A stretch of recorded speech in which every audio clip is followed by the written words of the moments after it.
پاکستان کی ثالثی میں امریکہ اور ایران کے درمیان اسلام آباد مذاکرات میں کوئی ڈیل نہ ہو سکی۔ فریقین میں سے کسی نے بھی مذاکرات ختم کرنے کا اعلان نہیں کیا۔ امریکہ روانگی سے قبل امریکی نائب صدر جے ڈی وینس نے کہا کہ ایران کے ساتھ مذاکرات کسی معاہدے تک نہیں پہنچ سکے۔ انہوں نے حتمی پیشکش دے دی ہے، دیکھنا ہے کیا ایران اسے قبول کرے گا۔ ایران نے امریکی شرائط تسلیم نہیں کی۔ امریکہ نے اپنی ریڈ لائنز اور جن چیزوں کو ایڈجسٹ کر سکتے ہیں وہ بتا دی ہیں، وہ چیزیں بھی بتا دیں جو ایڈجسٹ نہیں کر سکتے۔ انہوں نے ایسا عزم نہیں دیکھا کہ ایران مستقبل میں نیوکلیئر ہتھیار نہیں بنائے گا۔ امریکی وفد نے ایران کے منجمد اثاثوں سمیت تمام امور پر بات کی، لچکداری کا مظاہرہ کیا، مگر ڈیل نہ ہو سکی۔ وہ مسلسل صدر ٹرمپ سے رابطے میں تھے۔ امریکی نائب صدر کا وزیر اعظم پاکستان اور فیلڈ مارشل سے اظہار تشکر، کہا وزیر اعظم پاکستان اور فیلڈ مارشل نے حیرت انگیز کام کیا۔ امریکہ ایران اختلافات دور کرنے اور ڈیل کی بھرپور کوشش کی۔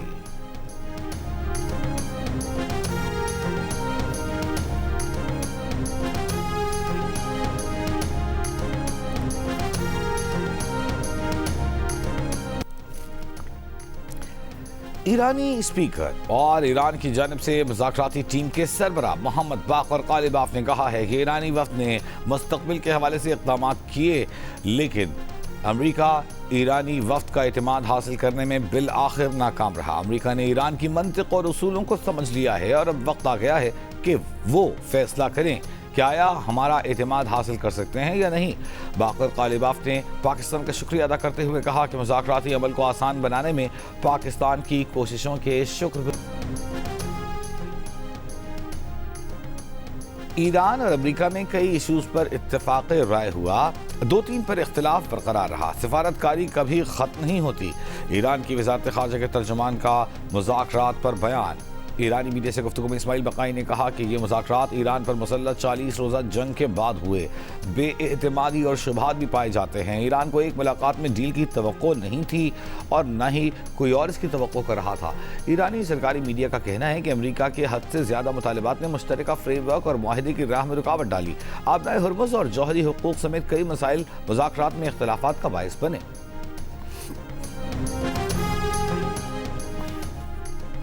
امید ہے امریکہ اور ایران مثبت جذبے کو برقرار رکھتے ہوئے پائیدار امن اور خوشحالی کے حصول کی طرف بڑھیں گے۔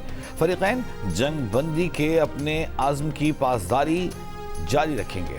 نائب وزیر اعظم اسحاق ڈار کی میڈیا بریفنگ، کہا انہوں نے اور فیلڈ مارشل عاصم منیر نے امریکہ اور ایران کے درمیان کئی ادوار پر مشتمل نہایت سنجیدہ اور تعمیری مذاکرات میں ثالثی کی۔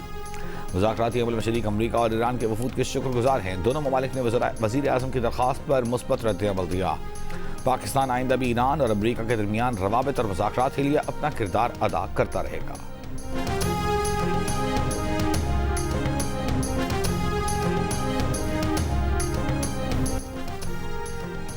امریکہ کے صدر ڈونلڈ ٹرمپ نے کہا ہے کہ ایران کو شکست دے چکے ہیں۔ امریکہ جنگ جیت چکا ہے، مذاکرات کامیاب ہوں یا نہ ہوں انہیں اس سے فرق نہیں پڑتا۔ بولے شاید ایران نے آبنائے ہرمز میں چند بارودی سرنگیں لگا رکھی ہیں۔ امریکہ کے پاس بارودی سرنگوں کی صفائی والی مشینری ہے، آبنائے ہرمز کی صفائی کر رہے ہیں۔ اگر چین ایران کو ہتھیار فراہم کرتا ہے تو اسے بڑے مسائل کا سامنا کرنا پڑے گا۔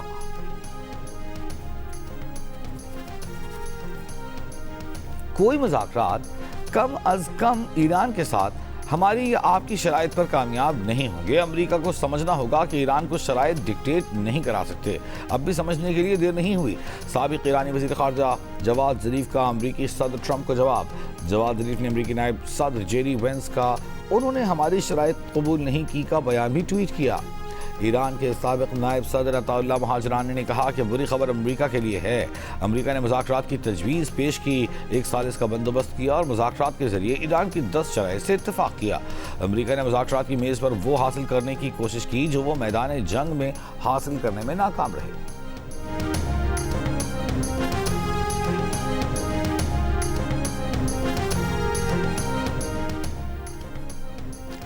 برطانیہ اور آسٹریلیا نے ایران اور امریکہ کے درمیان اسلام آباد مذاکرات میں ڈیل نہ ہونے کو مایوس کن قرار دے دیا۔ برطانوی وزیر صحت ویس اسٹریٹنگ نے برطانوی ٹی وی سے بات کرتے ہوئے کہا کہ اسلام آباد مذاکرات میں کوئی ڈیل نہ ہونے کا مطلب یہ نہیں کہ کوشش روک دی جائے۔ آسٹریلیا کی وزیر خارجہ پینی وونگ امریکہ اور ایران مذاکرات کہا کہ امریکہ اور ایران مذاکرات میں واپس آنے اور جنگ بندی برقرار رکھنے پر زور، کہا بحران کا جلد حل دیکھنا چاہتے ہیں۔ تنازع بڑھنے سے نہ صرف جانی نقصان ہوگا بلکہ عالمی معیشت پر بھی اثر پڑے گا۔ ترک صدر رجب طیب اردوان نے نتنیاہو کو موجودہ دور کا ہٹلر قرار دیتے ہوئے اسرائیل پر حملے کی دھمکی دے ڈالی۔ کہا امریکہ اور ایران کے درمیان مذاکرات ناکام ہوتے رہے تو ترکی اسرائیل کو اس کی جگہ دکھائے گا۔ واضح کیا کہ ترکی جس طرح لیبیا اور کاراباخ میں داخل ہوا اسی طرح اسرائیل میں بھی داخل ہو سکتا ہے۔ اس کے لیے طاقت اور اتحاد کی ضرورت ہوگی۔ اسرائیلی وزیر اعظم نتنیاہو خون اور نفرت میں اندھے ہو چکے۔ جنگ بندی کے دن بھی اسرائیل نے سینکڑوں بے گناہ لبنانی قتل کر دیے۔ تقریب سے خطاب میں ترک صدر نے کہا کہ اگر پاکستان امریکہ اور ایران کی جنگ میں ثالثی نہ کرتا تو ترکی اسرائیل کو اس کی جگہ دکھا دیتا۔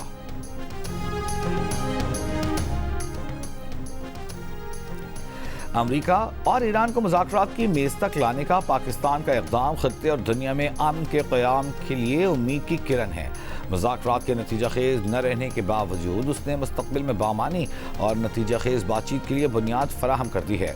Human rights council of Pakistan کا خیر مقدم عالمی طاقتوں سے انسانیت کے بہتر مستقبل کے لیے امن کی مشترکہ کوششیں جاری رکھنے کی اپیل۔ ایک بیان میں کہا کہ حالیہ مذاکرات متوقع نتائج حاصل نہیں کر سکے، تاہم یہ ایک نہایت اہم پیش رفت ہے کہ کشیدگی کے بعد پہلی بار دونوں ممالک آمنے سامنے بیٹھ کر مذاکرات کا آغاز کرنے میں کامیاب ہوئے۔ امید ہے ایران اور امریکہ کے درمیان مذاکرات کا سلسلہ جاری رہے گا۔ عالمی مسائل کا حل جنگ یا تصادم میں نہیں بلکہ مکالمے، برداشت اور سفارتی ذرائع میں ہے۔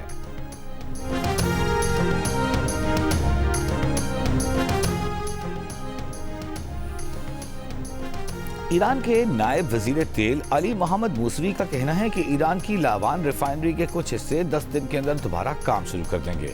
تباہ آئل ریفائنری اور ڈسٹریبیوشن سہولیات 1 سے 2 ماہ میں اپنی سابقہ صلاحیت کا 70 سے 80% دوبارہ حاصل کر سکتی ہیں۔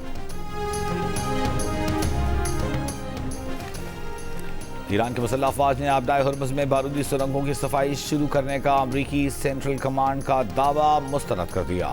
پاسداران انقلاب نے کہا کہ آبدائے ہرمز سے صرف غیر فوجی جہازوں کو گزرنے کی اجازت ہے۔ ہرمز سے فوجی جہازوں کے گزرنے کی کسی بھی کوشش کا سخت جواب دیا جائے گا۔ اس سے پہلے امریکی سینٹکام نے کہا تھا کہ 2 گائیڈڈ میزائل بردار امریکی بحری جہازوں نے آپریشن میں حصہ لیا۔ آنے والے دنوں میں اضافی امریکی فوج اور زیر آب ڈرونز بھی اس آپریشن میں شامل ہوں گے۔ امریکی وزیر جنگ پیٹ ہیگزٹ نے بھی کہا تھا کہ امریکی جہازوں USS فرینک ای پیٹرسن اور مائیکل مرفی نے آبی گزرگاہ کی حفاظت کے لیے آپریشن کیا۔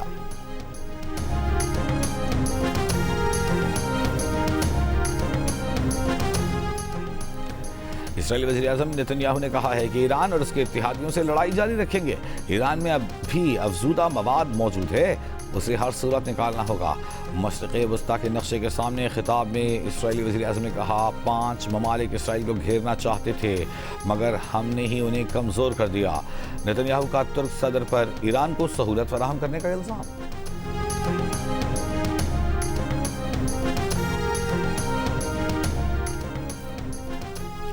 جنوبی لبنان میں اسرائیلی فوج کے حملے جاری۔ لبنانی وزارت صحت کے مطابق 24 گھنٹوں کے دوران اسرائیلی حملوں میں مزید 97 افراد جاں بحق، 133 زخمی ہو گئے۔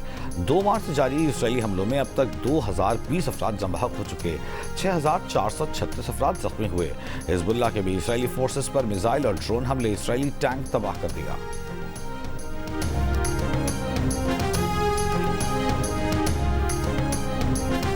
سعودی عرب کا حملوں سے متاثرہ مشرقی مغربی اہم تیل پائپ لائنوں کی مکمل بحالی کا اعلان۔ سعودی وزارت توانائی نے ایک بیان میں کہا مشرقی مغربی پائپ لائن کے ذریعے پمپنگ کی مکمل صلاحیت بحال کر دی گئی، جس کی یومیہ پیداواری صلاحیت تقریباً 7 لاکھ بیرل یومیہ ہے۔ پائپ لائن کی بحالی سے نہ صرف تیل کی سپلائی بڑھے گی بلکہ عالمی معیشت کو سپورٹ ملے گی۔ سعودی وزارت توانائی کے مطابق خریز فیلڈ کی بحالی کا کام جاری ہے۔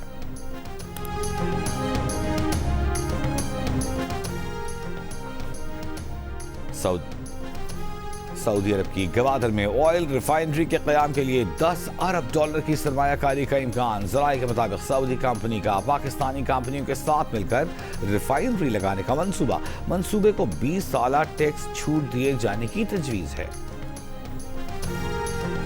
پاکستان ایران ٹرانزٹ کوریڈور کا باقاعدہ آغاز ہو گیا۔ کسٹم حکام کے مطابق کراچی سے پہلی برآمدی کھیپ تاشقند کے لیے روانہ کر دی گئی۔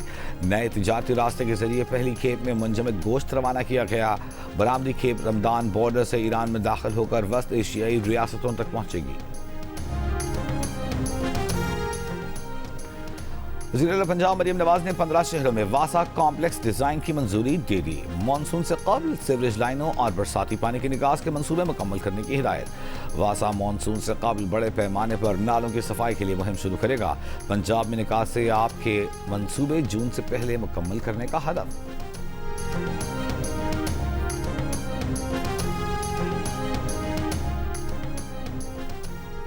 اسلام آباد کے مختلف علاقوں میں گرینڈ کومبنگ آپریشنز جاری۔ ایک افغان شہری سمیت 27 مشکوک افراد جانچ پڑتال کے لیے متعلقہ تھانے منتقل۔ آپریشن کے دوران 599 افراد اور 288 گھرانوں، 73 دکانوں اور 3 ہوٹلوں کو چیک کیا گیا۔ شہر کے داخلی اور خارجی راستوں پر خصوصی چیکنگ پوائنٹس قائم۔ پولیس کا کہنا ہے کہ تمام پیٹرولنگ یونٹس اور خصوصی اسکواڈ شہر بھر میں گشت کر رہے ہیں۔ سینئر افسران فیلڈ میں موجود ہیں، سیکیورٹی انتظامات کا جائزہ لے رہے ہیں۔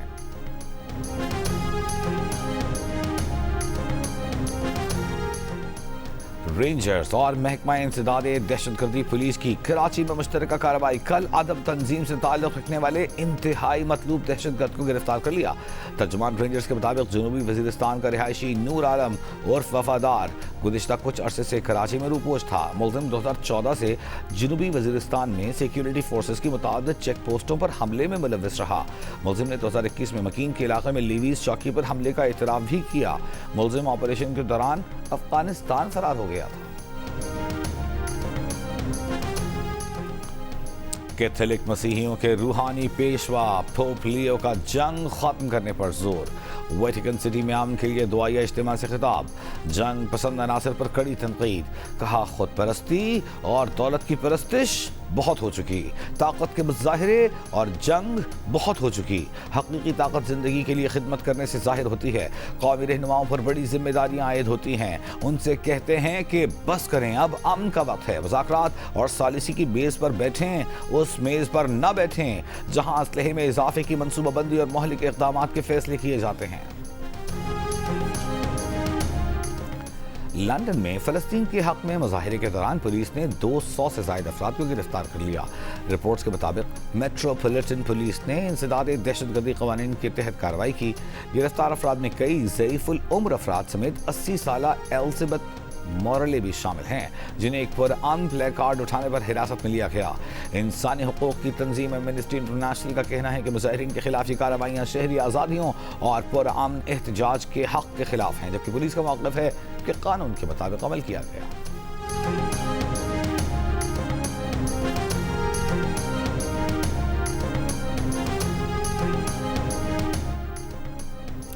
اسرائیل میں نتنیاہو حکومت کے خلاف مظاہرہ۔ تل ابیب میں احتجاجی ریلی نکالی گئی۔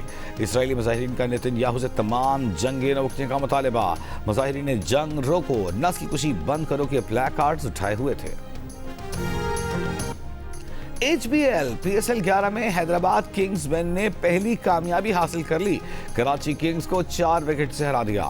فاتح ٹیم نے 189 رنز کا ہدف 5 گیندوں مقابل حاصل کر لیا۔ ایونٹ میں شریک تمام ٹیموں کے 5-5 میچ مکمل۔ پشاور زلمی 9 پوائنٹس کے ساتھ ٹاپ پر، ملتان سلطان کے 8، اسلام آباد یونائیٹڈ کے 7 پوائنٹس۔ ایونٹ میں آج حیدرآباد کنگز مین کا مقابلہ اسلام آباد یونائیٹڈ سے ہوگا۔ جیو سپر اور digital app Myco P S L کے تمام میچز براہ راست نشر کر رہے ہیں۔ نیشنل ویمنز T20 ٹورنامنٹ کے فائنل میں سٹارز نے انوینسیبلز کو 52 رن سے ہرا دیا۔ فاتح ٹیم نے 9 وکٹ پر 156 رنز بنائے۔ کپتان طوبہ حسن 50 رنز کے ساتھ نمایاں۔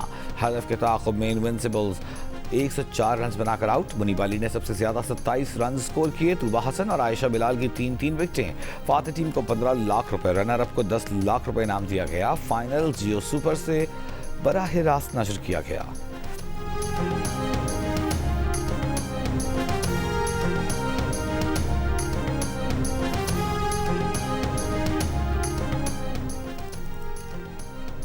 آئیوری کوسٹ میں ہونے والی فیفا ویمن سیریز میں پاکستان ٹیم اپنا دوسرا میچ آج موریٹانیا کے خلاف کھیلے گی۔ میچ پاکستانی وقت کے مطابق رات 9 بجے شروع ہوگا۔ گرین شرٹس نے پہلے میچ میں ٹریکس اور کیکوس جزائر کو 8-0 سے شکست دے دی۔ قومی ٹیم سیریز میں کامیابی کا تسلسل برقرار رکھنے کے لیے پرعزم۔